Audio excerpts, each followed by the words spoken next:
Hey everybody, welcome back to the Gamers Podcast. Yeah, if you're joining us, I just got tongue-tied there real quick. Way to go when you're live.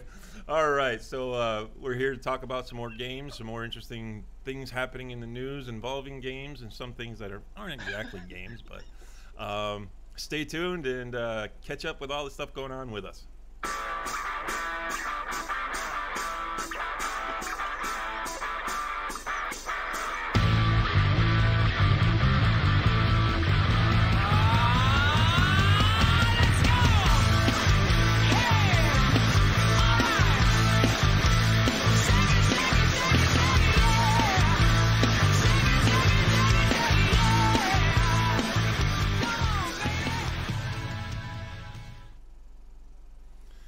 And we are back.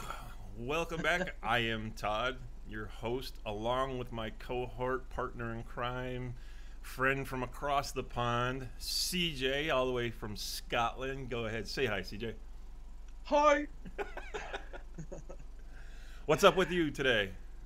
I'm crying. Oh, so crying there. Watching you just muck up that intro. Not much. Still too goddamn hot. I'm glad the World Cup's over. Really am. We can start to talk about things that actually matter. Anything that's like not football. Well, those things or matter a lot related. to people over on your side of the pond. Right, yeah, soccer related, yeah. We can talk about tennis. Wimbledon's good, yeah. Gladly, there's no tennis games that are worth playing. So yeah, we can talk about stuff that's actually means something. It's this close to our hearts. That's what I'd like to think. So as usual, we're here. As you can see, we're both avid sim racers. I'm on PC. As you can tell by his emblem over there for the grid, his little group he's got over there on the Xbox. Little group. Yeah, your little group. Son of a bitch. But we do like to play other games, when it comes to just gaming in general. We can't always be sitting there sim racing. Even though we like sim racing a lot, we do need those distraction games to where we need to step back for a little while and play something that really gets us into, calms us down, so that way we can improve on the track. So that's what we like to talk about here. It's a little bit more as other people I've heard other people call them distraction games to get our mind right. And there's a lot of them out there, and a lot of them suck these days. I don't know how you feel. I don't know how you feel about it. There's a lot. I think the way it is, right? Games were like, let's go back to say sort of PS3 360 days, right? Where some games were absolutely awesome. I mean, they were truly awesome games. Yes. Now you've got backwards compatibility. You go and play those games again And you because wonder you why you streamed like them them. to bit. Yeah. And you play it and you go, this is a pile of shit. You ruin, the memories you had of it. You go, oh, I remember that. We had so many good nights. You play it now, you go, that's just terrible. Exactly what you're talking really, about. really bad, really bad. But then there's some games that come out now, next gen consoles. We've got all the technology in the world. They throw the millions of dollars or pounds at these games. All this promo and trailers and E3, and it comes out. They charge you 50 quid, and you play it and you go, well, I've just been fucked in the ass. Because they're terrible. Well, look at that. We got people what joining are us. they doing with our money? Look at that. We got Tom Jones, a good friend of mine over from the Sim Pit. How you doing, Tom? Matt from GLC. Matt's joined us for the live show. If there's anything you guys want us to touch upon, Robert, welcome, Robert. If there's anything you want us to touch upon, go ahead and put it in the chat if we can, and we know anything about it. We'll talk about it. The first thing I want to talk about is this horrendous re-release of this game. Now, if you remember 10 years ago, they tried to come out with a video game that coincided with a television show. It's called Defiance. I didn't know this was a TV show. Okay. Decent TV show on Sci-Fi Channel. It actually was a decent TV show, but as far as making it coincide with the game was just god awful. Game was horrible. Between the lag, the servers not working right, you never knew what the hell was going on. Well, they're now, and of course this was on the 360, PS3. I'm not sure if they had a PC version of it or not, but now they're trying to re-release it again. So now they're calling it Defiance 2050. And it's the same freaking game. They didn't even change the graphics. They didn't do anything. They just fucking re-released it, gave it a new name, and said, "Here, try and play it again." Right. You said you want to talk about this game that I knew nothing about, okay? And I was on Xbox, and somebody says, "Oh, I've just downloaded this game." I saw Defiance. I thought, "Oh, cool. So it's free to play. Wicked." Go on the store, download it. 2015. Saw the trailer. Thought the trailer looks. Hey, It's obviously an old hey, game, Jesse. you know. It's obviously an old game. But I gave it an hour of my life. Okay, I gave it an hour of my life. Now I know it's an old game, but God, it's awful. What just retitle? You know, I don't know if it was called, like, I don't know, Defiance 983, wherever it came out, whatever. And they just sort of changed the year, but and pumped it the same game. But it is a bad game. But saying that it's a bad game, you can see elements of the game that now appear in that you've seen in other games. So you can kind of see where some of the games have kind of taken ideas from. The Defiance thing. What I did find was, because it's an open world and everybody's just running about, I was doing like these little tasks, but there was people doing the task at the same time as me. So there was like there was like a train of people going to each of these checkpoints because they'd obviously joined the server at the same time as me, and doing this exact same thing, like following my leader. But yeah, graphically, I suppose for its day, it was acceptable. Now it's no, you can't just retitle something. It's horrible. It's absolutely horrible. The game was always broken when I tried to play it, and of course it came out. It predated Destiny, and a few of those. It tried to follow certain formulas from games like Warhammer and all these games that, of course, preceded it. But the game never worked right. It was always broken, and the fact that they're trying to re-release it without actually doing any, I mean, all they did was remaster it. They didn't really try and do anything with the. Well, that's it remastered. Yeah, that's it remastered, and it looks exactly like it did on the 360.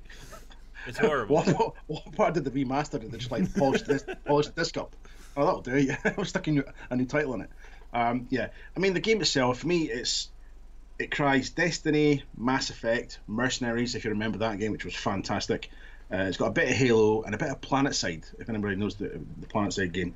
You can see elements of all of that in the game. There's probably a few other games out there I haven't mentioned. You can see elements of it in there, new and old. And I think if you're going to do a game like that, you've got, because there's so many elements to it, you've got to get it right. I mean, I spent 20 minutes just designing my character. And then when I finished, he looked like something that should have been in a Prince video. He did really, really weird, funky, purple goatee, purple hair, kind of grey skin.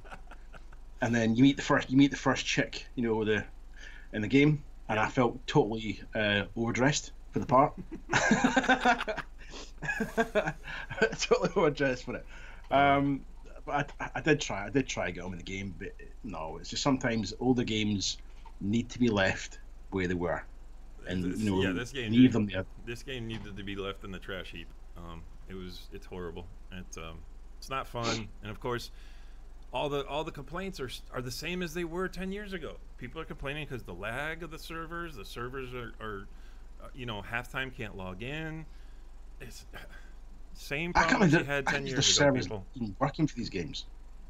Do you know what I mean? You can go on the net and you can find this. You can buy a game from backwards compatibility. You go, yeah, I'll play it online, and then you can go online and you find that the server was like discontinued like 8 years ago, and you're like, yep. I can't play the game.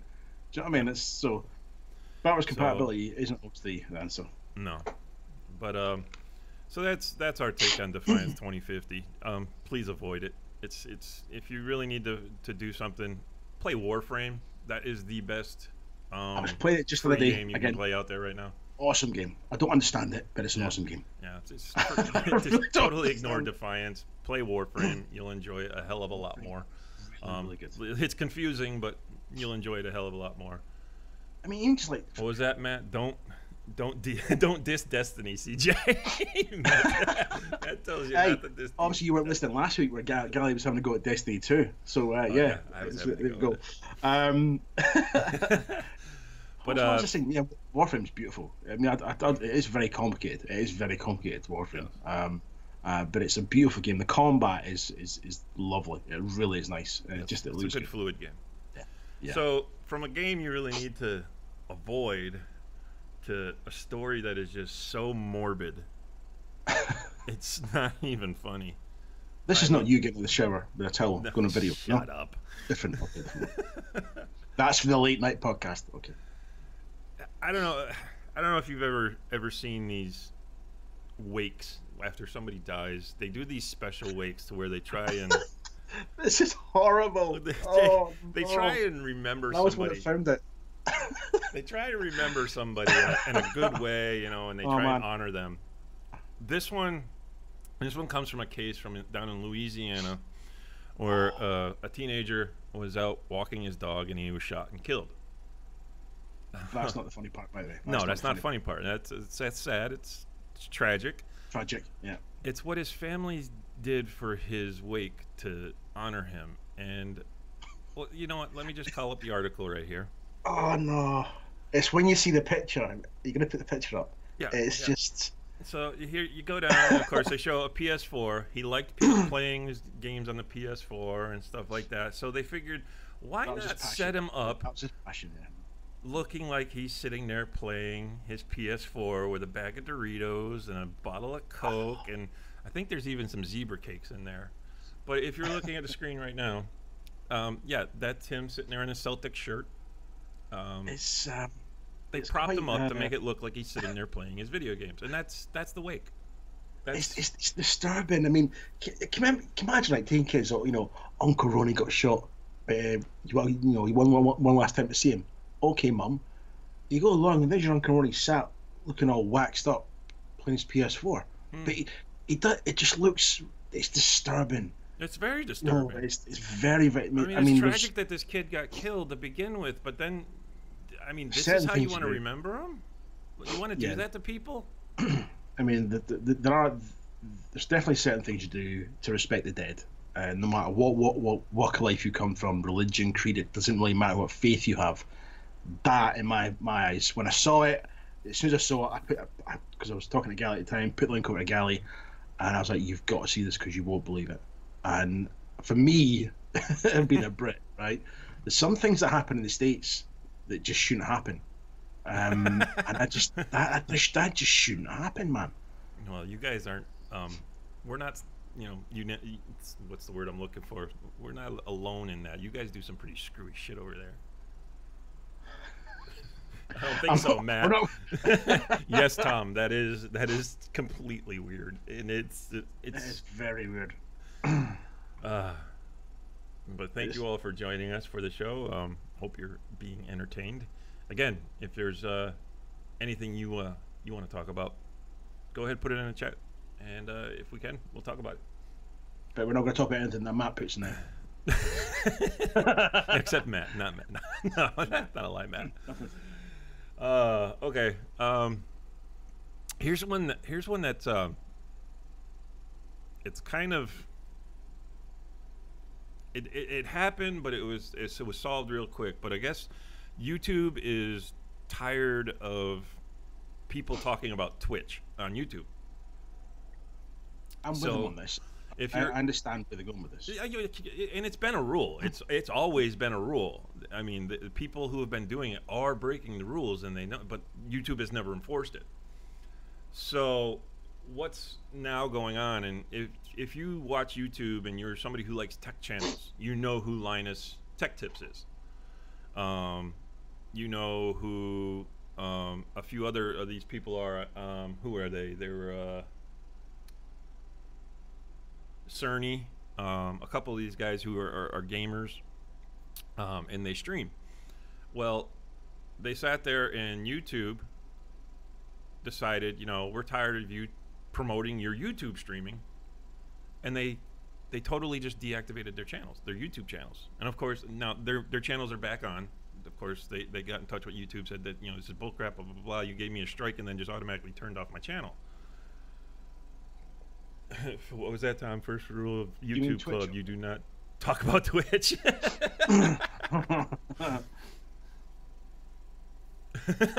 Oh, that would be funny, Tom. Yes, if your wife put you in your sim rig for your wake, That would be ace. that would be funny. So That we were would look talking better about than off air, sitting weren't we? there in Yeah, a we were talking chair. about off air. Oh, Hey, Pro oh, Sim. look at that! We got Sean Seabrand in the chat now. ProSim TNT, quite a big YouTuber out there when it comes to sim racing. Welcome, Sean. Things when it gets to the point, right, of this, we're kind of going back to that embalming thing, right? Mm.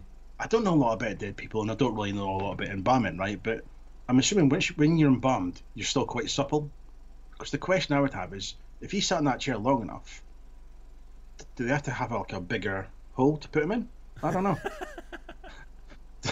Well, I don't know. rigor mortis actually goes away after a certain time. Well, I did notice you were back, mate. Yeah, so good. Yeah. You're such an ass. This is true. This is true. Sorry, carry on. Scottish bastard. But anyway, Ooh. so anyway, this, I guess it's a whole big thing that where YouTube now is trying to say, listen, stop promoting Twitch on YouTube. They're our biggest competition. You know, there's certain things I don't understand about Twitch. You know, even Mixer. Okay. I find Mixer quite complicated because you don't if you Mixer's not as if good try and as set up Twitch. if you try and set up on a PC is you know and jump across the Xbox, I get confused with it. But what I don't understand is if you're broadcasting on Twitch, why are you broadcasting it on YouTube? Well, why do you need? because Why there's do you feel certain the need things to I believe broadcast you there? shouldn't be doing on Twitch that are better suited for YouTube. You know, Yeah, but if you're broadcasting on Twitch, then taking that broadcast and broadcast it on YouTube, your like Twitch rules still apply. all these ridiculous cooking shows on Twitch. Why are you cooking on Twitch? Go cook on YouTube. Why are they cooking in front of an Xbox? That's what I don't know. No, but yeah, it's like you know, it's like I don't You're know. not a small fry, Divor- Sean. You're a big fry. In my It's like book, buddy. you know, it's almost like divorcing your wife and then marrying her sister. You don't do it. You just don't do it. If you're gonna broadcast on YouTube, broadcast on YouTube. Take full advantage of what YouTube can give you, and just let them put Twitch aside. But then when it comes to console side of things, this is where PS4 have nailed it because you can broadcast directly to your channel with a couple of hits of a button. Mm-hmm. On Xbox, you can't. No. As yet, and I don't know why. It's obviously Microsoft being usual Microsoft moaning minis, putting up too many walls for people sort of to get through. Yeah, And be able to do what they want to do. that's just the thing. But, you know, between Xbox and PlayStation, there's pros and cons. It's not a popular thing that I say, but neither one is better than the other, and I don't care what anybody says. They can tell me, oh, this one is better or this one. No, they're not. They're the same. They're game consoles, you know. And now I just keep laughing. And people always talking about exclusives this for PlayStation. Well, guess what? Keep looking at Xbox because all the things that you keep talking about exclusives are coming to Xbox. I mean, now everybody said No Man's Sky, which fucking bombed. I don't understand why people still want to play that, but No Man's Sky is now on Xbox. Crash Bandicoot, the remade trilogy, is on Xbox. How does that happen when that is a PlayStation character? Game. I mean, I was always, as we mentioned this before, I was always Xbox the full way. I used to have PS2, then I went to Xbox. And then when I got the PS4, which was a gift, this is where I think sometimes they need to stay on the respective consoles. Because PlayStation has this knack of, you know, story-based games and really in-depth and intense, you know, which you can game a certain way. Whereas Xbox, you game a completely different way, kind of social-like. You want to do your own thing and getting really involved in group and story-based games that are, you know, that just lose yourself for hours. Yeah, Xbox has always been more of a multiplayer community. That's the PlayStation. With Xbox, I say it's more social. Yeah. I know there's a massive call, or Xbox players want to say, "Oh, I want that title of PS4," and vice versa. But just get the console. What's this need to have titles available on both consoles? The reason they're on that console is because they're successful and developed for that console. Mm-hmm. Stop being lazy and having the developers and the studios do all the hard work just so you can buy in your console. Get them a console, support them a console, and bridge the gap between the two. I think the more people that bridge the gap between the two consoles and support both sides of the fence, then this cross-platform competitions. You got people on two consoles could racing together, gaming against each other may happen, but as long as that divide's there, I don't think it's going to happen. No, and Sean Seabrand, you're right. YouTube should just give the warning strikes, and which they did. They did give warning strikes, but I think No, they no. also decided to do something to get people's attention, because it's. I mean, because if you're gonna hit Linus Tech Tips, I mean, you're talking one of your major YouTubers. If you're gonna hit him like that, and you're gonna make that, you're gonna people are gonna start listening and knowing what's going on, because hey, listen, this Twitch thing must obviously be a sore subject now, and they're gonna start striking you on it. So I think they did it as an attention getter. I mean, So Tom Jones just said this. He's have both consoles. There's no reason why you can't have both consoles. that's right. Well, Yeah. unless you're broke. So, well, yeah, I suppose. So- But we're not having to go with poor people, by the way. We're not. No, but not everybody can afford both consoles at the same time. You eventually can, though. That's true. Yeah, eventually you can. You eventually can. I mean, If you know a man, a man with a dog, and a lorry with a faulty door. Worst comes to worst, just build a PC, and then you don't have to worry about anything going on in console. I was wondering how long it was going to take. I really was. I should sit and watch and think, right, and bet myself. Right, how long before he mentions going to PC? How long before he mentions it? Okay, I do not that's game pretty on rare. PC. I do not. I Game know you on- don't. I know you don't. I don't know how many No, you times I got don't. to tell you that. I You just race on PC. PC. I know. I game on consoles. I know. You only game on with that consoles because that's where all why your chick doesn't- characters are. Ooh, just buy Twitch. Yeah, probably because Twitch Yeah, is but- probably worth more than they can afford. But, I mean, why buy Twitch? Why not just outdo them? Well, Just develop well, that's- YouTube that's whatever, and keep the people interesting you you've say got that. on YouTube, and just if you create such a product, then Twitch will pretty much just it'll kind of go away. yeah, Because right, Tom. Twitch is it's not the best thing out there. I mean, I think YouTube have No, the power to produce something that's competition Yeah, no, against Twitch and take it away from them. you're right. You're right, Robert. Amazon won't sell Twitch. Twitch makes too much money, and of course, the people that are on from Twitch make too 15-year-old much girls money in on push-up Twitch. bras with teddies lying everywhere talking about wizards and stuff. That's just But that's all Twitch is now. but It's speaking of people on YouTube, Fortnite and fuck inappropriate Fortnite. I'm content. not talking about Fortnite. That's a fucking piece of shit game. I'm not talking about it. Talking about YouTube, that was what quick. we That was need, surviving, wasn't it? we need something to replace YouTube, and I'm hoping this really makes Linus Tech Tips, or LTT, which is his company up there in Canada, really start developing his platform, Floatplane, because Floatplane is supposed, the way they're developing that, and if they do it right, it could be revolutionary, and it could really make YouTube hurt. And I'm hoping they do it right, and I hope this whole fiasco has really said, you know what, we got to get this shit done. Kill YouTube. That's Thank you, that's Tom. That's hey. No, right, I that's totally agree. Fortnite. Yeah. I wasn't actually. I'm no fan of that game. Me and Todd had a conversation before we went here regarding that game and the effect it's had on the gaming industry as a whole. We could also mention it. There seems to be just a trend now that if you've got a multiplayer game that's first-person shooter or third-person shooter, it has to have a battle royale mode, Yeah, and it's fuck just that. it's taken over. And there's certain games out there like Call of Duty which I don't like, but that's now going to have that mode. It's like I'll tell you people this just getting much. lazy. I find Be it original, intriguing. you know? I find it intriguing for the battle royale mode to the level they're talking about for Call of Duty, because whether you like Call of Duty or not, Call of Duty actually has a good mechanics in their gameplay when it comes to the gunplay.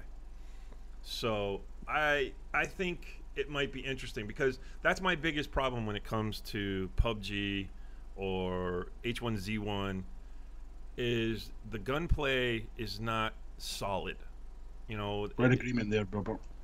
It's just I don't find it solid enough to where, I mean, now of course I'm not playing on PC. Yes, I understand using a mouse and all that stuff. You can be more accurate, but the one I'm really interested in is the Darwin Project.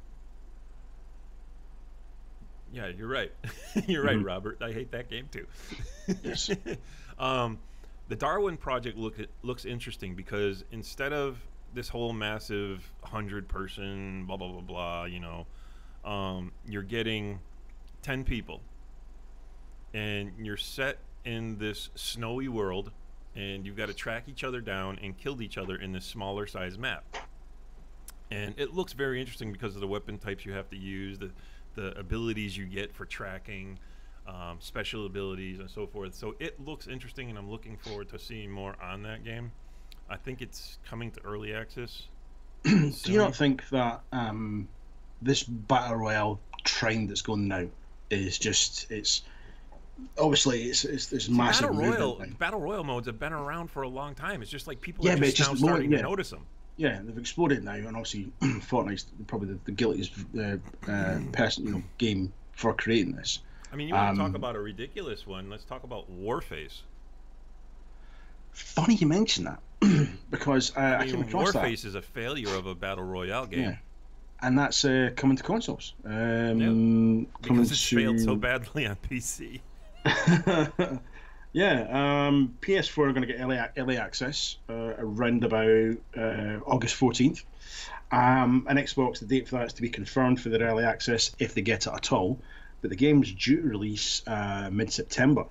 And get a load of this. They're going to raise it from 16 to 32 people. Ooh. Yeah. I was watching a few YouTube things of it, and I like the way it looks. It'd be interesting to play. But for me, I've probably got more games on my hard drive that I've downloaded just to see what I like and just don't play them again. What interests me is Crytek. That's what caught my eye, and I thought Crytek's pretty much out of business. Yeah, I know, but I thought, see what it's like. But it's like anything. At the moment, there seems to be this revival of old games just getting pushed through because everyone was screaming for backwards compatibility. So they're just taking anything they can get to work on the new system, and they're pushing it out whether people want it or not. I mean, if you remember, Microsoft had a big list where you can go and vote for what games you wanted for backwards compatibility, and they just ignored the list. Start releasing games that no one actually gave a toss about. You know what I mean? And the games that people did want and still want, they still haven't released. No, and they're not going. No, I think that they need to push aside all this battle royale stuff and getting the old games through. Xbox originals coming through. It's just let's concentrate on new gaming. People get tired of it. So. It'll go away, just like all of them do. But battle royale with cheese. Hey Stan, how you doing? So I switched back screens there. With cheese. What do they call that in France? Le Battle Royale. With cheese. Le Royale. Oh, that's one wrong. But okay, so that's enough about the games there. Yeah. We do have some interesting news when it comes to a developer. And it's good for him. I'm happy for him. After 22 years at BioWare, James Olin is retiring, and he's deciding to spend some time with his family and concentrate on a new book where he's going to be co-authoring and some other stuff. So 22 years in the business. That's yeah. Epic. Well, at BioWare, no less. Because he started with Baldur's Gate. He's done the Star Wars, the Old Republic. He's been part of. He's actually just wrapped up all the stuff he was doing for Anthem, the new game coming out. So I mean, he's been there a long time, and it's going to be sorry to see him go. But I wish him all the best, and I hope he. I hope he finds, just like the last show we were talking about. What's her name there? Amy Higdon or something like that. Higdon. Yeah. Where she decided she's, the Star Wars thing wasn't going to happen with EA, so she decided to do her own little independent thing. He may end up doing this down the road too, so we never know. So all the best to him. It's sorry to see BioWare lose another good developer. What was that? No, Tom's just put 20 years in the game in the world is like 80 years in the blue collar world. Pretty much, I know.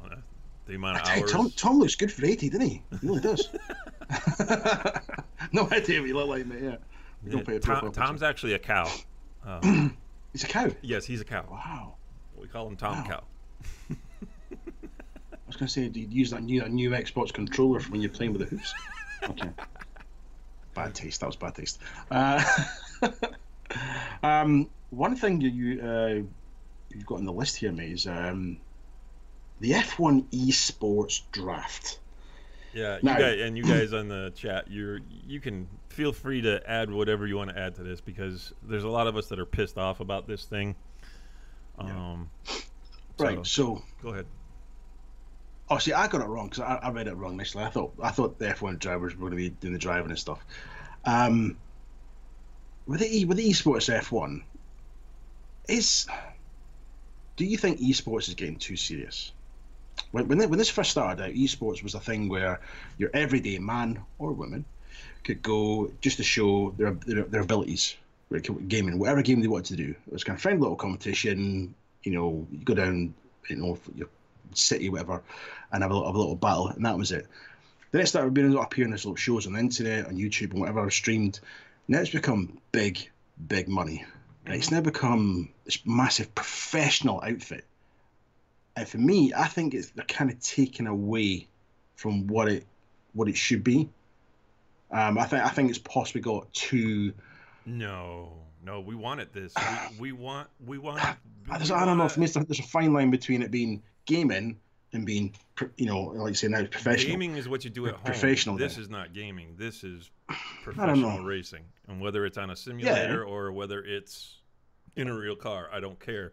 But when you reach the heights of to where you're recognized throughout the world as somebody who is a dominant force within that game or simulator, whatever, for you to sit there and become a celebrity and start making a very comfortable living off of it is exactly what should be going on.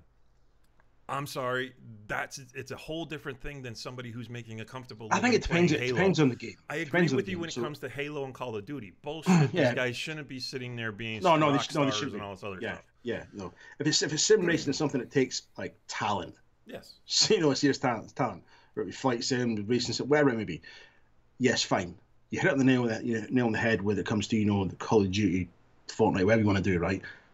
That's not. I mean, I've watched some of these broadcasts and you think, I've seen people play better on a random YouTube video. I mean, like some of the Project Car stuff. You watch these tournaments and there's some dirty tactics going on, and these like the best of the best. Do you know what I mean? So I think the filter for who's actually getting into these events, and there's a lot of corruption in these in the esports world, which some of the tactics people are using to win is ridiculous. Do you know what I mean? Yeah. But this whole draft was a farce. To be honest with you, I mean, to sit there and watch what they were putting these kids through in the beginning with these stupid challenges that had nothing to do with earning their spots on these teams. I mean, the tire change challenge. What driver have you ever known to have to get out of his car and change his tire? Now, granted, that might add some nice. That would be interesting. That would add some interesting. That would be real interesting strategy to a game to a sport, but to have to get out and change your tire, that would be funny. But this was ridiculous, and the fact that there's 40 guys little Hamilton there, get his F1 car and change a tire, probably couldn't lift it. You got 40 guys that were at this draft, and only 16 got chosen. It's a waste of an afternoon. Well, they got screwed. I mean, yeah. All right, look at this list here. Williams Esport only picked one driver. Hype Energy eForce India picked one driver. Now, it's because some of these already have other drivers, or they're going to be acquiring other drivers. But, Haas got 2. Mercedes got 1. Renault and Alfa Romeo are the only 2 that picked all 3 drivers in all 3 rounds. Now, you mentioned earlier on that Ferrari are not getting involved in this. Oh, yeah, and Ferrari, as big as this business is, and then Ferrari, their usual uppity, turn their nose up at everybody because their shit doesn't stink, doesn't want to be involved in this stuff. And you know what it reminds me of? It reminds me of back in the day in cell phones when internet was just coming to cell phones, and Nokia did not want to build internet into their cell phones because they said it was a fad. What do you call that? Nokia. Nokia. Nokia. Nokia. Nokia. You're British. You're wrong. No, right. This is back to this aluminium thing, isn't it? Aluminium. It's Nokia. Oh, don't worry, Tom. We're going to get to the Fanatic thing. Tom speaks on about.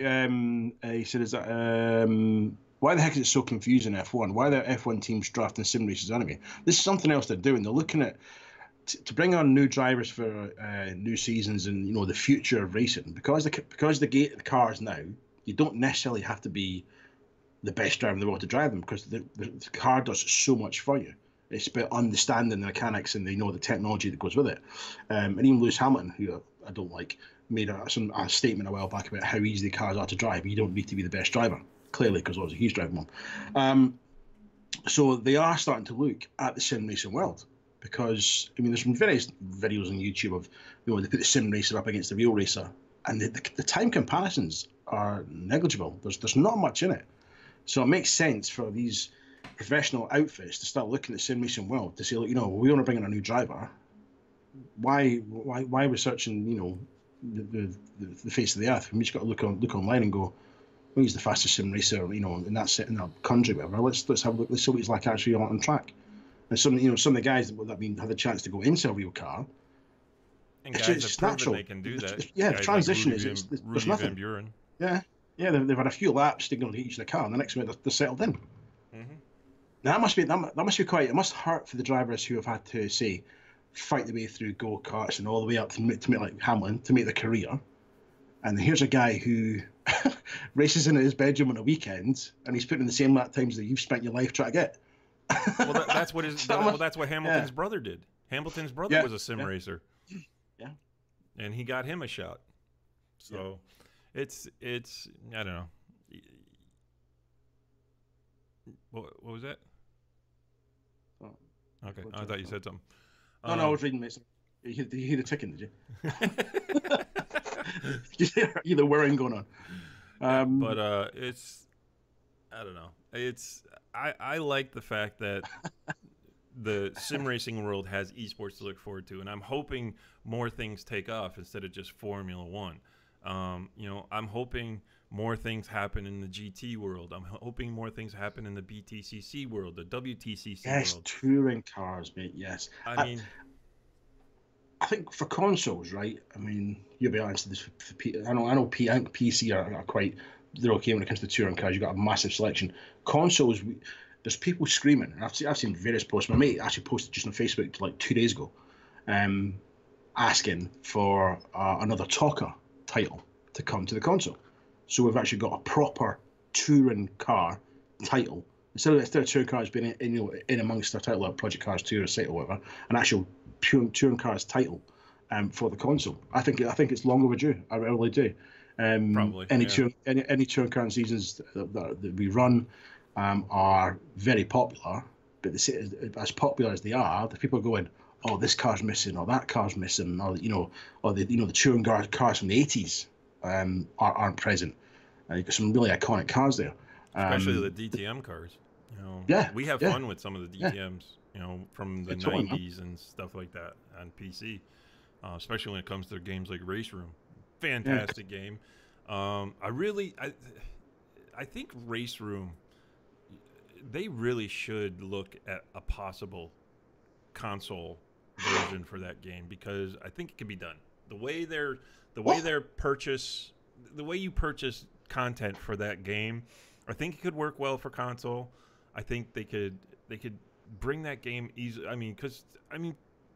What do you have on console? You have Forza, you have GT Sport, Project Cars 2, which I think it's a shame that it's not as good in some aspects as Project Cars 1, but it is good in other aspects. I know. And you have the piece of shit Assetto Corsa. So, now, hold on. It's the console version's not yet. Okay, it's limited. When you compare it to PC, yes, it is a piece of shit version. We've done this 2 weeks ago. Yeah. Well, it's not a piece of shit. It just doesn't have the options that you guys have. There's a lot of. The game. The base game's like 15 gig. There's nothing in it. right? Yeah. And those of you who have watched previous podcasts, right, remember me mentioned it when I first bought the game. I went to 3 shops to get the game, right? That's what like about 2 hours trying to track the game down on launch day because nobody had it, and I was like, it's launched. Where is it? And you And thought it was eventually the got biggest it. pile of junk. Yeah, I got it home, downloaded it. I was like, oh, that was quick. That's 15 gig. Where's the rest of the game?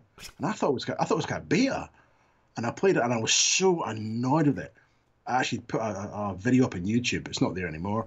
And it was about 25 minutes me ranting, telling people not to buy the game. Incidentally, it's one of my favorite games now.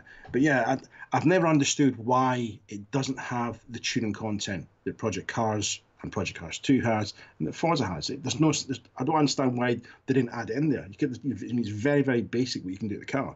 But you can't go into a full detailed setup for the car for your tracks. And there's loads of tracks missing, there's cars missing and stuff. But what is there works. It does work, So, yeah, but it does work. It's just a shame. It could still be better. Yeah, well, it could be better. Still be better, but I think I said, Race Room, I think could be adapted very well and easy.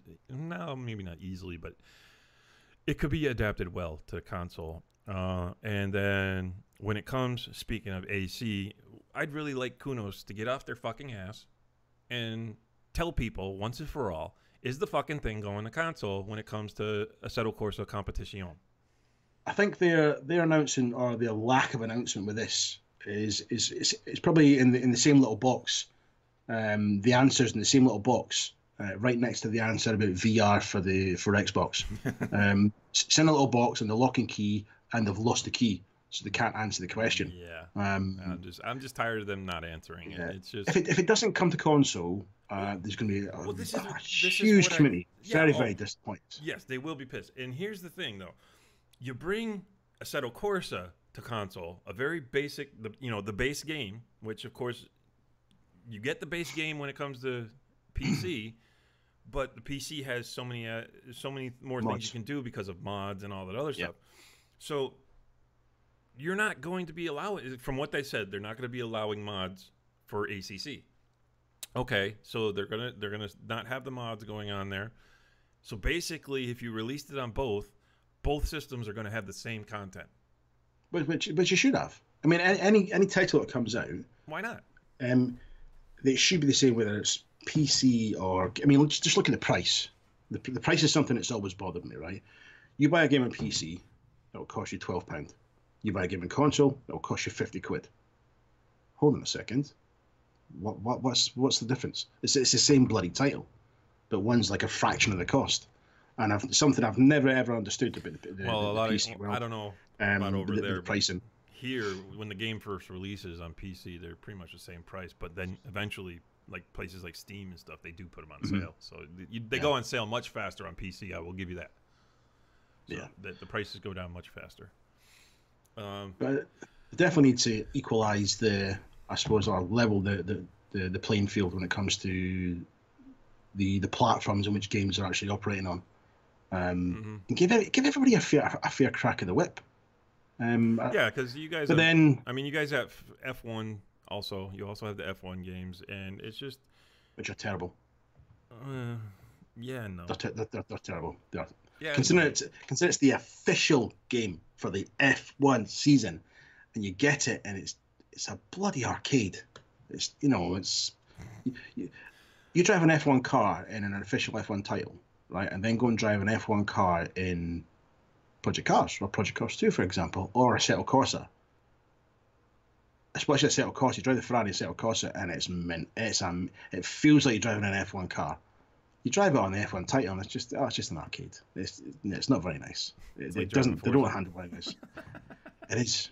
It's the Forza of F1. Well, and now speaking of consoles and these driving games, the wait is supposedly at the end of this year going to be all over for console racers to finally get their hands on direct drive wheels, which of course now for a few years we've had on PC. They cost a pretty penny. They're not cheap. You will not buy a direct drive wheel for less than $1,200 or £1,000 over there in the UK. It's not for little Johnny sat in his bedroom. This is a serious commitment to. Yeah, it's a serious piece of hardware. But there's the thing with direct drive wheels is it gives you a real life feeling. It feels like you're really driving a car. From what little bit I've touched one, very very little use I've gotten out of it. But from everything I get from people who do have them and guys like Sean Cole who reviewed them, you get this really. So I'm just reading what Tom put. Sorry. You got the F1 2018. The first thing I did was put a quarter in it to play his PC. Oh man! But so you get this really high fidelity, and you got all this power. I mean, you got like the OSW wheel on PC, very powerful wheel, 30 Newton meters. You've got the Leo Bodner wheel, which is probably and you're talking these are $2,000 to $3,000 for those. And then, of course, you have like the AccuForce from Sim Experience, which is in a lower ballpark, $1,200 to $1,500. But now you have Fanatic coming out finally, which they've been promoting for the past year and a half. Finally coming out with their Podium series, direct drive wheels. And if you watch the live stream on Facebook that they put out, with their new acquisition of Sim Racing Girl. I'm sure some of you out there have watched Sim Racing Girl's videos.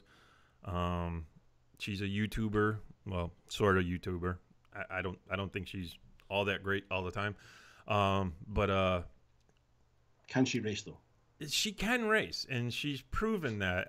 She did the Red Bull Simulator, and they were talking about how, oh, you were only a few seconds behind, the pros here and there. But what they weren't telling her is, you were still, your few seconds in an F1 car means you're still probably half the track behind them. Oh, yeah. See, one thing that bothers me is when you see the demos of, racing rigs, wheels, whatever, right? You always, what was it? No, I think you're wrong, Tom. They had a demo, and the guy who was driving it couldn't drive worth, and he was terrible. He was all over the track. They were trying to highlight this rig and the wheel and everything else like that. And the poor guy that was driving it at I might have been E3, just couldn't race. It was really, really bad. Thinking if you're going to show, your rig in use, at least show a clip of showing somebody who can actually use it. So that's why I asked, is she any good? I've never actually watched that. Tom, I disagree with what you're saying. I believe there are going to be console people who are going to buy the direct drive wheel because if you watch, yes, I just shushed you.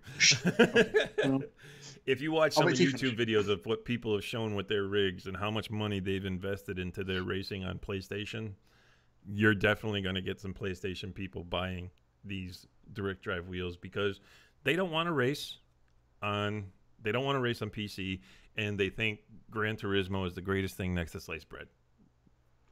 They're wrong, but my question is, if wheels going to cost that much, and there's so much technology going into the wheel, and they're built for PC, right? Having that much technology, does the console do it justice? And I would agree with Tom here that you can shush Tom. I agree with Tom here that I don't think these wheels are aimed at console users. I certainly wouldn't pay £1,000 for a wheel if I was just using it on my Xbox. I don't think the Xbox would on my PlayStation. I don't think that it have the power to give the wheel and for me get everything at the wheel that is designed to do. Unfortunately for you on an Xbox, now here's the thing. For the Xbox, it's going to cost more because not only do you have to pay the $1,500 for the base, for the direct drive base, Microsoft tax. Well, no. You've also either got to buy the Universal Hub for Xbox to allow it to work, or you have to buy a steering wheel either way. But you're limited to either buying the Universal Hub and then you can use whatever wheel you want from Fanatic, or you need to buy an Xbox One wheel like the P1, so that it works with the Xbox. So there's a lot more cost to realistically.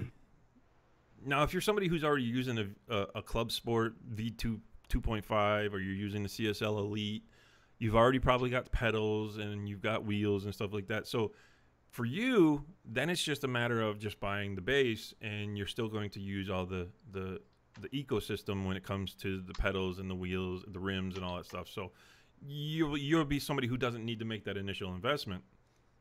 But for somebody who's just never had Fanatic equipment or so forth, they've got to make that big investment of, now you're looking at $1,500 for the base unit. You're looking at for $300 for the universal hub, or and a wheel, or you just spend the $200 for a P1 wheel. Then you're looking at $200 to $300 for the pedals. So to jump in with a direct drive wheel from Fanatic on a console is going to cost you in the neighborhood of $2,000. Well, if that's the case, just go and buy a car. Just buy a car, fix some derelict ground, and throw the car in the derelict ground for an hour. No one's going to. I say no one. People who have the money will obviously do it, but I don't think it makes sense to invest that much money for an accessory for a console, even if it was the Xbox One X. I don't think that makes sense. No. I really don't. And I think the pricing of it and the way they're promoting it, they're not aiming it for console use at all. Yeah, but okay, and here's the thing. I want to get to this. I want to get to this part because this is what was so bad. Now I'm going to bring up this video. This was a freaking train wreck of a live stream. Now there's not going to be any. There's no volume to it because I had to rip it from another YouTube video because it was so bad of a freaking live stream. Fanatic didn't want to keep it up on their Facebook page, so they've totally gotten rid of it to where you can't rewatch it. So here's this right here is Tom, what's his name, from Fanatic, and of course Sim Racing Girl. She, first of all, needs some freaking makeup because the reflection off of her forehead is so annoying. Two, they were so unprepared and unprofessional with this whole live stream. It's like you've just hired this YouTuber who didn't deserve the position she got to begin with at Fanatic, because I don't think her personality. Yeah, she has 45,000 followers or subscribers on YouTube because she's got tits. Okay, let's be honest. She's got tits and she's an attractive. Most of the time, attractive girl. I don't think that's fair, mate. Do you not think it's a case of it's just she's a female sim racer that stands out? It's what happens in the real world. Because to be honest, she hardly ever put out videos. She did very minimal work, and she got her fan base, her subscribers, because she's a female, and she's an attractive female who sim races. I can't see any other, because she didn't have the content to justify the subscribers. Nothing like Sean Cole or Billy Strange. These guys who make a living and make it their life and can run rings around this girl and don't even have as many subscribers as her. It's just. Does she not look bored, mate? Look at her.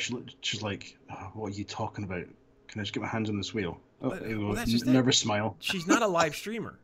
Her content was always pre-recorded. So like ours used to be, where we done so much better. When we used to be. But the show was filled with it's like they kept trying to figure out where they were going with the show. Oh, thank you, Robert. Thank you for agreeing. But they kept. It's like they didn't know what they were talking about. They had to keep being reminded what they were there for. It was a train wreck to watch, and she. Yeah, I agree, Tom. She just definitely. I think most Sim2 YouTubers care more about the video quality of their streams. Yeah, you're right. Like Jesse. Which no, it's a personal joke within the pit crew. But anyway, this was a train wreck to watch. It was so bad. And if you want to watch it, if you want to go over to the Sim Pit, Sean Cole he had a watch party where he live streamed the whole event, so you can actually watch that train wreck. and I can't think of anything else to call it. It's just a train wreck. So you can watch that, and you can listen to Sean with his commentary. You can you can read what the guys were putting in chat about what was going on. It was horrible. Did you see the quality of the video? They didn't have any proper lighting. They didn't. I was just about to say that. Yeah, the lighting was terrible. It's like someone's dining room. I guess they had to do that because then if they'd have turned up the lights, it would have reflected even more off her forehead. It should be her face would be completely white. She had makeup on, so I don't know. I don't know. It's just I mean, she was good for where she was. I don't think she deserved to get the job at Fnatic to be their spokesperson. I don't know. I don't think she properly earned that position. Do you think they're trying to just cheaply cash in on the female? I think they are. No, let's say they're trying to cash in on. She's a female streamer. She's, I think, the only female sim racing streamer out there. So you're thinking, right, we'll cash in. Female streamer.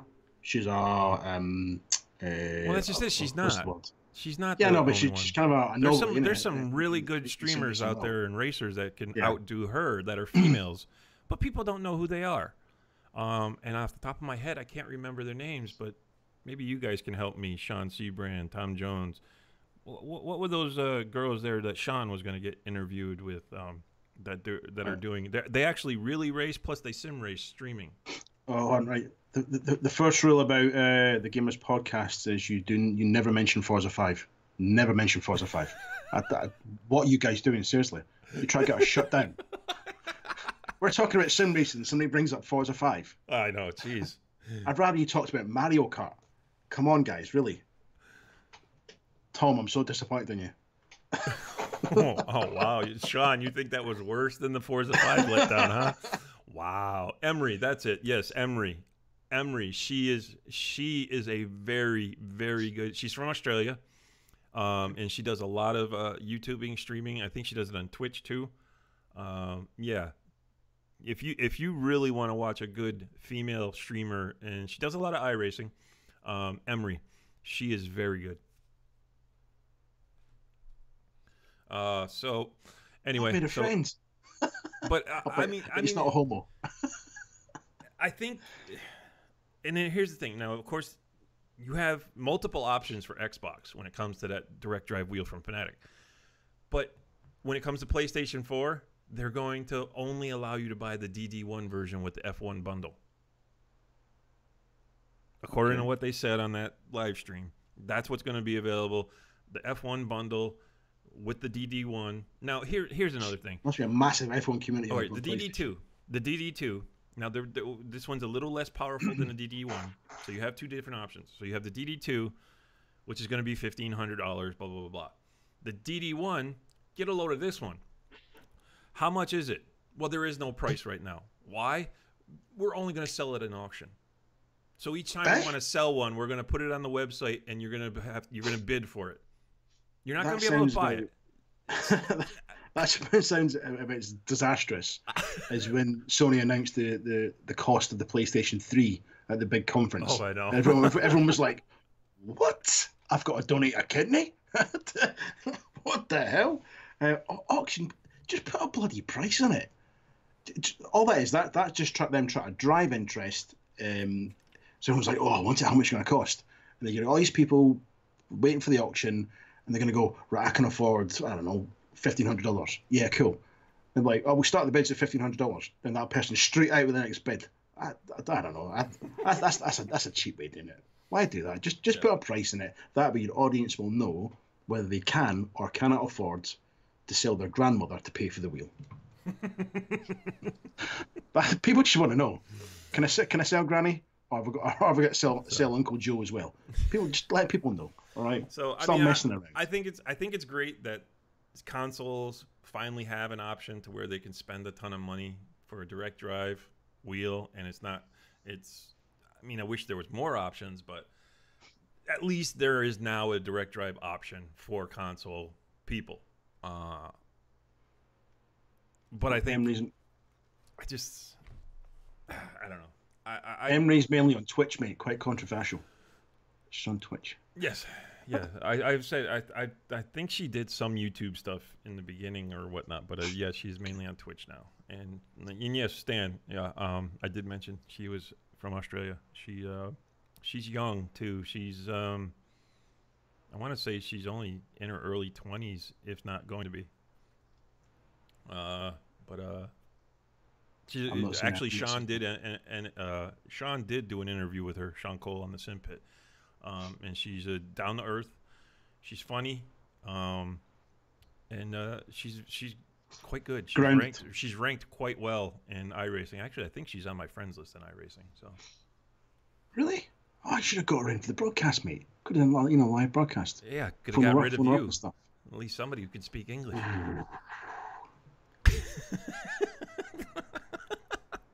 Nokia. Aluminum.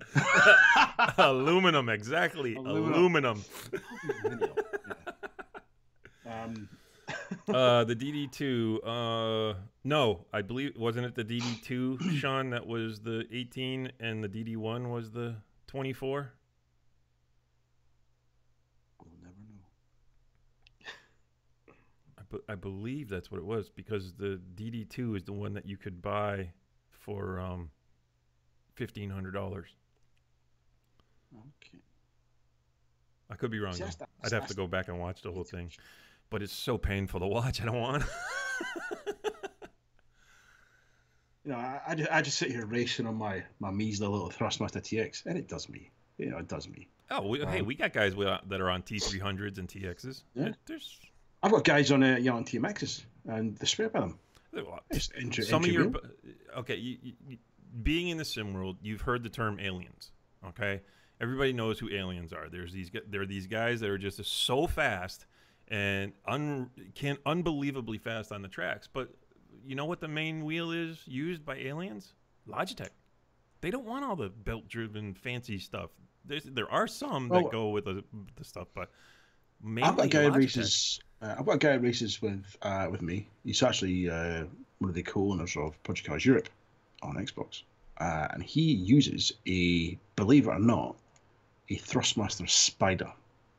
Oh, yeah, no force feedback. Yeah. I remember when I first got it, 'cause that was the first one I got before I got TX. But I don't think I could do that without any feedback. I don't think I could do it. I really couldn't. And it's surprising how he can drive in these certain conditions. His name's Wild Shady. The certain conditions with no feedback. I'm thinking, how do you know what the car's doing? But he is, yeah. He's fast, especially in wet weather. He is fast. And I don't know how he actually managed it, because he can't feel the car slipping. He can't feel the traction. He can't feel anything. But no, he's good. Okay, he's good. I've been corrected by Sean Seabrand. The DD2, I guess the DD2 is the more powerful one. That's the one you can't, and here's the thing. That's the most powerful one. So now you can't get that one for PlayStation 4. The DD1 is the only option for PlayStation 4, which is coming, of course, in a bundle whenever they decide to stop selling it in auction. So you're telling me you can buy either base unit, the DD1 or the DD2, and use that on Xbox, but PlayStation is only limited to one of the base units, and it's the weaker one. But here's the other thing. Fnatic and PlayStation are phenomenal for not playing nice together. So you're taking a risk if you do this. You really are taking a risk, people. I don't think. Well, that's how good the presentation was. I thought it was the other way around, Sean. Yeah, see, me and Stan thought it was the other way around, but I guess they screwed it up. That thing was a train wreck. My God, Jesus, you can't even get the information out properly. You touched on the Xbox PlayStation. That's it's never going to happen. It's not. People want it to happen. I don't think it's ever going to happen. What? I really don't. Them playing nice. The whole cross-platform blah, blah. Oh, no, I was talking about PlayStation not playing nice with Fnatic. I think my Xbox. No, with Fnatic. Oh, my apologies. No, they because right now you have your CSL Elite PS4, which is, of course, it's a better wheel than the CSL Elite that goes for Xbox. They upgraded it, so it's actually a better wheel, and it works for both. It's actually a cross-platform wheel. It works on both Xbox PlayStation and PC, but for some reason the driver software and stuff like that, it can really, sometimes it doesn't work with the PlayStation, or the fidelity that you're getting from the wheel and the games just is all wrong. I see a lot of guys complaining about when their Fanatic wheels when it comes to PlayStation. So I don't know. It's just, to me, if you're on a console, Logitech or a T300 TX, that's what you need. I mean, there's really no need to go past that. I mean, you really want to spend the close to $700 to get your Thrustmaster TSXW, so you can use that on your Xbox. See, I think free. But the thing with the TX, I mean, you can change the wheels out. So for me, that's enough. You know what I mean?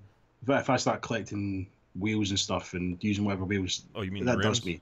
Yeah, the rims. I don't. Like I said before, I don't think spending an absolute fortune on a wheel for a console. Well, and then that's the other thing. Make sense. Yeah, you're looking, when it comes to Thrustmaster brands, you're looking at anywhere from $120 to $180 for a rim. You go to Fanatic, you're looking anywhere from $200 to $300 just for the rim. It's like $300 will buy you a whole Thrustmaster base unit. Well, you don't know, mate, because your one blew up, didn't it? If you remember that, your TX base started smoking, didn't it? Yeah, Tom. Oh, you're reading that, were you? Give them credit for one thing, though. They totally killed the enthusiasm for their new wheels. But yeah, I think people need to be very weary of these things. They need to wait till they get in the hands of the professional reviewers. And if you're somebody jumping on the pre-orders right now for those Fanatic wheels, that direct drive podium, I think you're asking for it. Yes, I believe it'll sell more popularly on PC, but I'm willing to bet there's going to be those console people that are going to actually buy them. But okay, enough ragging on Fanatic, and because I'm actually looking at upgrading to their Club Sport V25. So we'll see what happens down the road. I think I'm looking more at building another PC before I do that, but we'll have to see. Another PC. Another PC, yes. Well, I'm going to build a more powerful PC for the games, and then the PC I have right now is going to be turned into my streaming PC. So that way because when you if you're a streamer, it works much better when you're sitting there and you're running your games on one PC, and then you're just using a game capture card and running that over to the other PC and using that one to stream what you're putting out. It takes a lot less power and demand off of each unit, so it's a good thing. It's a little bit more complicated than when you get on console. You go to console, it's like, turn on Twitch, there you go. Or if you're on PlayStation, just you can turn on Twitch or you can turn on YouTube. It's a little bit more involved. But that's what people like about consoles, the simplicity. So I do. I'm not a technically minded person. So simplicity works. I'm not dumb or stupid, no matter what Todd says. But I do like the simplicity. Everyone's just there in one box. It's blah blah blah. Now, yeah, it does have its limitations. It does. One of the things that we haven't spoke about is Discord, which obviously PC boys use. We're going to be coming to Xbox. Well, now, it's kind of a half-assed Discord, to be honest. Yeah. This is where the simplicity of a console kind of gets flipped, because even though the console is simple, if you want to do something else, you've got to take yourself out of your game. You've got to go to the app, and you've got to do this, and then obviously go push your B button or whatever all the way back until you're back in the game. So there's party issues with Xbox that everyone's aware of. So obviously you're quite keen about the Discord coming. If yeah, but they have to fully implement the Discord, not just Yeah. allow people to see what you're doing on Xbox through their Discord. I'd love for them to actually implement Discord on Xbox and replace their whole party system, everything with Discord. Discord would be fantastic because I don't care what anybody says. Party chat on Xbox has issues. It always has. Sometimes it goes down. Always has. It's limited as to where Discord doesn't limit the amount of people. Well, it's not as limited as PlayStation. PlayStation's 8. But Xbox used to be 8 too, but they keep going up. They keep going up.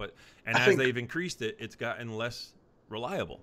Yeah, I mean, what we're finding, if you have 10 in a party, you're pretty much okay. When you start exceeding 10 in a party, and going to obviously the top end of the capacity of the party, that's where you generally start having in our experience with the grid, that's where you generally start having your problems with disconnections, or people who's constantly connecting, or you can't hear somebody, or people keep dropping out, and then one drops out, the next one drops out, and it's an absolute palaver, especially with sim racing. You can't keep drop out every 2 minutes. I've seen us, do a quality.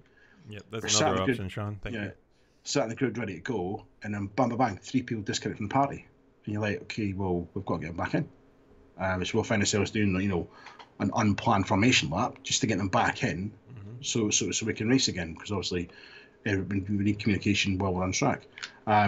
If this Discord, if done properly, it alleviates that whole drama. Then it can only be a good thing for Xbox, because Microsoft clearly are not listening to the community. No. When it comes to the party problems. They bring all these weird and wonderful, we're going to change the dashboard again. No, doesn't it look nice? No, you've completely wasted your time.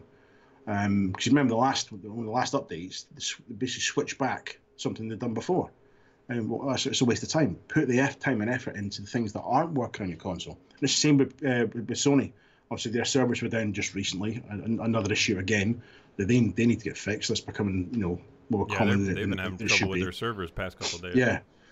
Yeah, that's becoming more common than it needs to be. So if this Discord is done properly and it's implemented and it becomes part of the Microsoft system, like Mixer is, then it's going to benefit everybody. It really is going to benefit everybody. Yeah. Especially for the ones who are doing, say, gaming on Windows 10 and with their mates on Xbox, but in the same system.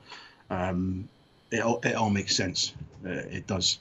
And that's the other thing that's beautiful about Discord is you're not limited to either the console or the computer. You can have friends join your chats with their cell phones, with their tablets. A great feature for a lot of sim racers out there, because you and I have both sat there in the past and had to yell at people or have a discussion with people when it comes to mic etiquette. Kids, pets, cockatoos, TVs, kettles, playing loud music in the background. Discord has a great feature called push to talk, to where you actually, when you're driving, you press a button on your wheel to activate your mic, to where then you say what you got to say, you let it go, and your mic turns off. It's a great function. It's a good function, but then that has its disadvantage as well.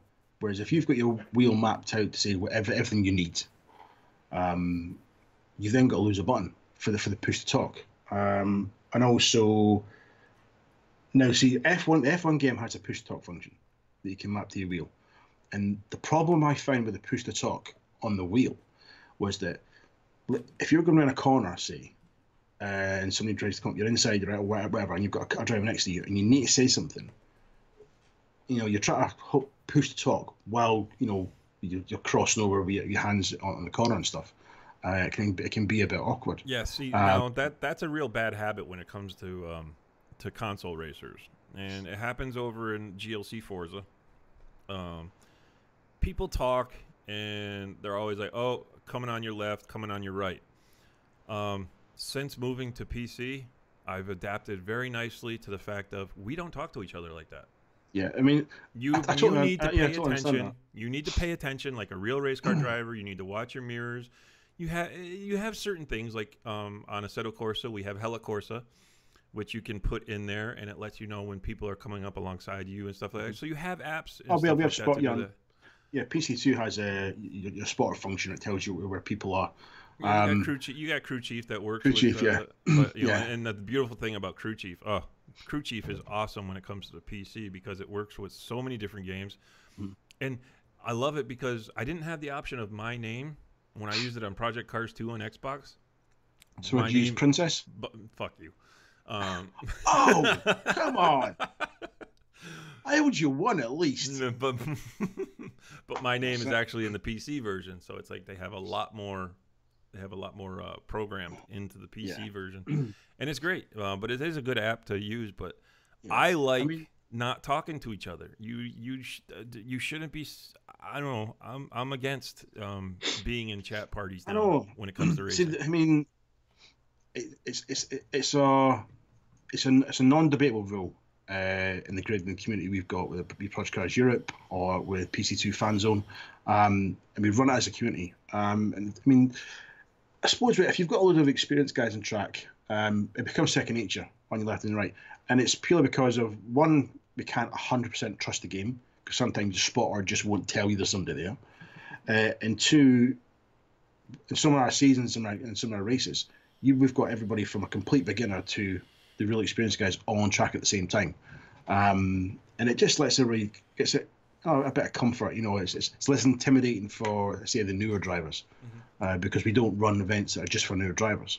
If you want a sim race, you jump in, you jump straight in the deep end, get on track it and do it, and it's less intimidating. We have trialed in the past where we've said, right, well, okay, we won't do it, and we've done over several events, and we had incidents, and it was just such a headache. You know, people going for passes. It's because Sometimes you get the impatient it becomes a driver who'll crutch. go, It yeah, becomes a crutch. You keep consistently running without talking to each other in chat. I guarantee you, your racing will improve. I mean, I can do it, but we do it. I know It's you want barely to. basically Well, for because we've got such a spread diversity of driver. That's why we do it. yeah, but you know, and If we do it too on Discord. We'll sit there in a chat together, but we don't actually do a lot of communicating of where we are on the track. We just see on PC, that was a question for you. See on PC, do you guys all use cockpit view? yes. Yeah. See on the console, you don't. You've got somebody using chase view with a wheel. I Which don't know why. is I don't. You can't. Yeah, you get bumper, bonnet, If and you're obviously you got using Chase so View, stop it. yeah, If you want to become faster and get in the better, cockpit, get in the cockpit. I mean, if you don't like the cockpit because it's so restrictive, bonnet. use bonnet. Yeah, yeah. Okay, And at this least is do another that. reason Get it's out of used as Chase well. View. Yeah, Chase View yeah, yeah. is horrid. It's the worst This is thing you another can do reason for as well yourself. is you guys who use the bumper cam, where basically you can't see anything.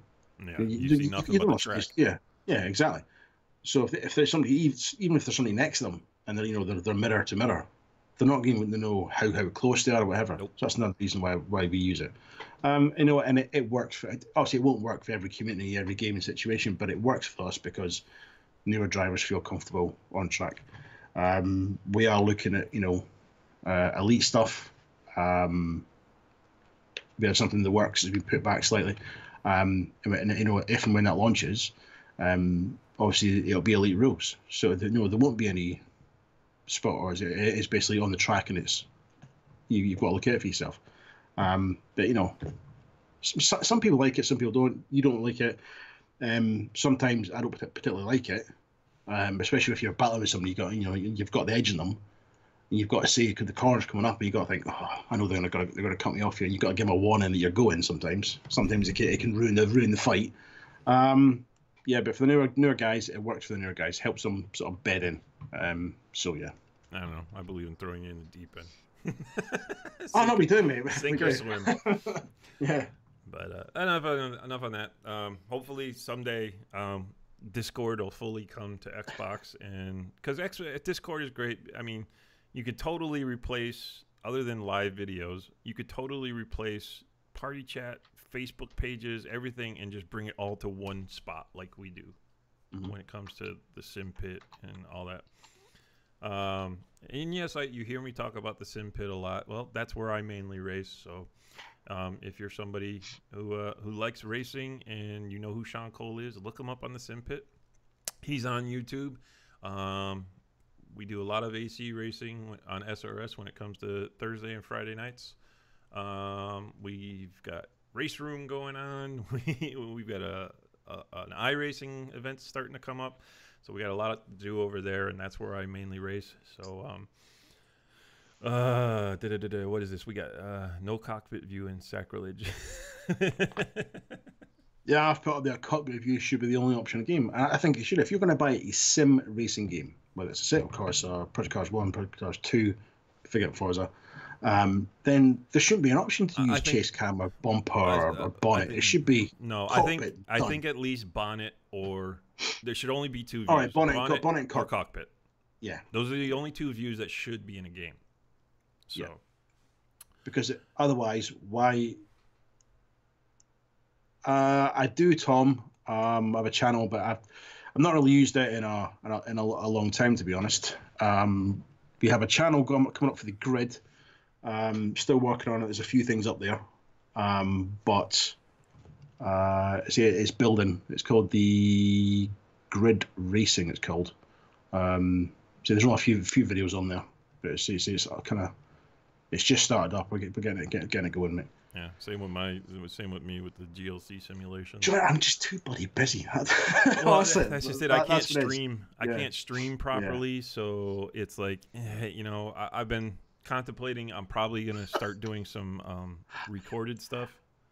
I thought, do you know what? I just read what Tom. I thought that said something else. I thought there was an H in that word. I read it totally wrong. I was like, what? Okay, war in the 1800s. Yeah. Yeah, in America, it's called the hood view, Tom. Yes. Yeah. They call it a bonnet. We call it the hood. If you're on Xbox, check out CJ over on the grid. Yeah, TG Dirty Ewok. I'll stick it in the chat. Everyone knows. Yeah, anyway, everyone's welcome to join us, to be honest with you. They do Assetto Corsa and Project Cars 2. And Project Cars 1, actually. We do a bit of that as well. We have supporting communities that run with us. We've got Project Cars Europe, and we've got PC2 Fan Zone International, who have just opened up an Australian page, which is obviously it's open about a week and a half now, going quite well. And we also have part of our little community is the GLC, who take care of Forza 7 for all the Forza nuts. We've even got guys that take care of F1 as well. If you're into that Xbox F1 Rivals, they take care of your F1 needs, should you have any. Yeah. So you can look them up over there and get some great console racing. But the last thing I want to mention today is there's a lot of gaming charities go on to where people, they game and they try to raise money for charities and so forth. And I thought this was an interesting little story. If you're somebody who knows first-person shooters, you know who Ninja is. He puts a lot of videos out there. He does a lot of streaming, where he also makes fun of how he kills people. But Ninja's a very big name celebrity when it comes to these type of first-person shooter games and stuff. So he just happened to have been part of a gaming convention to where they were running a charity for St. Jude's. And during his stint of playing, he received a $100,000 anonymous tip. Not a tip, but a donation for the charity. Seriously? Yes. $100,000? $100,000 anonymously donated while he was playing. What, a genuine donation? A genuine donation, yes. They raised over $2.7 million. They raised over $2.7 million for the whole charity for St. Jude's. And his group did more than $300,000. But during his stint, they did an anonymous donation of $100,000. So it was, and from what I understood, he had quite the reaction when he realized the donation that came in. He got quite excited. Imagine. So I'd be excited too if all of a sudden that came in, and when you're sitting there trying to raise money. So whoever that anonymous person was, kudos on you. That's a heck of a generous thing to do. So pretty much that's it when it comes to our show today. We've covered everything we're going to cover. We've had a couple of rants. We've talked about things that piss us off, things that make us happy. We kind of went off campus again. We do this from time to time. We have a set list of what we're going to talk about, and then we kind of gone off campus. Yeah, well, that makes it interesting. So. We always do. We keep it real, man. we're in touch with our peeps. Yeah, no, we're not. What was that? What was that? Tommy. I done that live as well. I can't take that back. I can't edit that out. No, I didn't know why I did that. I'm 42. What am I doing? So here we are, here at the end of another show. If you like what you heard, hey, give us a subscribe, give us a thumbs up. Hit that button. Hit that button. We're trying to do a weekly show when we can. So Sunday mornings, 10 a.m. Eastern time, 3 p.m. UK time. We're generally out here, unless I can't make it for some reason, because sometimes I have things going on a Sunday morning. And CJ's very busy when it comes to his racing community that he runs. So we fit this in when we can. Hopefully, of course, come the end of September, we're going to go on hiatus again because everybody knows Cali goes away. I go away to my winter job, driving a truck, and I live in a 8x10 box for 6 months.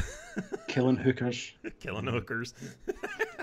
See, I told you. Just call me Rusty Nail. Live.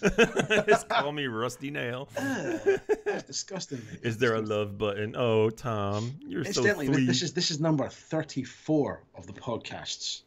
We've done some in the past. Yeah, we've done more podcasts in the past where we've done certain things here and there, but this is only our second live broadcast. Second live one, yeah. So there's some on this channel now on GLC Media, where we started on YouTube. There's a lot more on there. Yeah, but there we only basically talked about GLC back then. I've done some E3 stuff as well, but yeah, we did, but a little bit. But I'd like to say it was a bit more random and unorganized back then. It was pretty much as it is now, to be honest. There's no change. I wish I was a bear, Tom. Then I'd only have to hibernate and sleep. And I don't think we've grown up any at all. Yeah, but I get upset, because when the season ends at the campground, I have to go out there and I have to earn a living out there, and it takes me away from the things I love, whether it be doing the podcast, racing. I can't sit there and race. The only thing I can do is I can bring one of my consoles and I can hook it into the TV in a truck, so at least I get the game, but I don't get to do a lot of the live stuff anymore, especially the way your cell phones really screw you on your unlimited 4G plans now. I can't do anything like I used to. So you can always stop at like internet cafes along the way, couldn't you? I could, but there's not a lot of truck parking in the internet cafes. What, they don't have an internet cafe in your truck stops? No. They don't like truckers that much. Business. Yeah, I suppose. Okay. So, anyway, again, give us a like, hit the subscribe button if you like what you heard. Stay tuned for more content. Look at some of our older content. Again, check out the Grid Racing on Xbox to look up CJ's group. Of course, we call him Ewok. Club. What was that? No, I said the Grid Racing Club on Facebook, yeah. And of course, right now, this is where I am when it comes to... like I said, I've got GLC simulations coming up. The page is up there, but there's really... The only thing I got up there is our GLC meetup. I'm going to have some other stuff coming. I'm probably going to be doing some pre-recorded stuff, so just to start getting stuff up on there.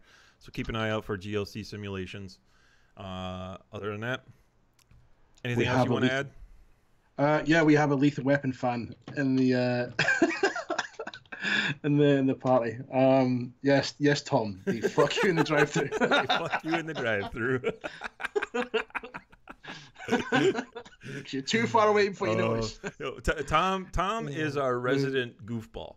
And I mean that in the nicest way. It's a serious way. He keeps us laughing. He keeps us on our toes. He is the funny bone of the Sim Pit. Is he? Yes, he is. And I thought it was you. And I really appreciate him coming over here and being part of this, as well as Stan and Sean Seabrand. Again, we had Sean Seabrand in here. If you see the chat, that is Pro Sim TNT. You can check out his channel. Sean, what is your channel? Full channel name? There, check him out on YouTube. He's from Trinidad, and he does some great content when it comes to racing. One for you, Gal. The chat doesn't allow links. Well, he can tell me what the name of his channel is. I'm just saying because I'll try to put the link in there. Yeah, well. Oh. Hey, no problem, Tom. Hey, This lighthearted. That's the way you be. If you're always so serious all the time. I think this is the most people we've had watch the live. We had two watching last week. One was me. One was Todd. Yeah. And, we had. Well, watching it live anyway. I don't know if Stan Donnet is in here, but I want to give a shout out to Stan Donnet. He's an incredible painter for the Sim Pit when it comes to our AC cars. He's the one who painted that beautiful Corvette that I have, that I'm racing in the Corvette CR7 or C7R or CR. I don't know. Oh, he's the one done your livery. Yes, he's the one who does the liveries. Ah, nice job. Stan is a phenomenal painter when it comes to AC. So where did Matt go? Matt's probably gone. You know, yeah, Matt. He rage quits. Kidding, Matt. I'm kidding. He's probably sat cuddling Destiny after what we said about it. I know. It'll be okay. It'll be okay, Matt. Honestly, it'll be okay. But yeah, no, I've got nothing more to add this week, my friend. Okay, so I guess Sean Seabrand's not going to tell me the name of his channel. Sean, hello. I know it's Pro Sim TNT. I know that. Oh, Matt's still here. Hey, look at that. He's here. So you can check out Sean Seabrand for some of his content. It's some good. Another one to check out is Billy Strange at Billy Strange Racing, and he puts out some good content, and he plays a lot of the Sims. He actually just did a Forza stream where he tested out all the new cars that just came out. So check out Billy Strange. More cars on Forza? More cars on Forza, yeah. Imagine that. Oh, like 740 wasn't enough. Man. There better be an achievement if you drive every single car. Otherwise, what's the point? Do you know? I don't even think there is one. Yeah. I don't know if there is. You have to drive every single car, and you have to get an under 7 minutes on Nordschleife. Every single car. Every single car under 7 minutes on Nordschleife? Every single car. Oh, wow. I'm Including the surprised Pontiac Aztec? Yeah, I'm surprised. Yeah. I'm surprised they haven't released the Reliant Robin yet. Where's the Reliant Robin pack? Now, obviously, you Americans went on to about this, but check Reliant. I thought the Robin. Reliant Robin was in Forza 7. I don't know. Didn't see it. I think. Oh, no, Forza 7. I don't know. We have a Reliant Robin in a van in Wreckfest, and we raced it yesterday, and it was actually quite fun. Is it yellow by any chance? No. Oh, so well, you can make it yellow. The Frozen Horses one, no? You can make it yellow. Okay. What are you looking for? Oh, no. It's Reliant Robin. It's a Reliant Robin. I've got this, look. Oh, Jesus. See it? That's my TV show on all Fools and Horses in the UK. Reliant Robin, yeah. There you go. Oh, random, yeah. So, anyway, that's it. That's it for today. And for CJ, I'm Todd. See you guys later. Adios.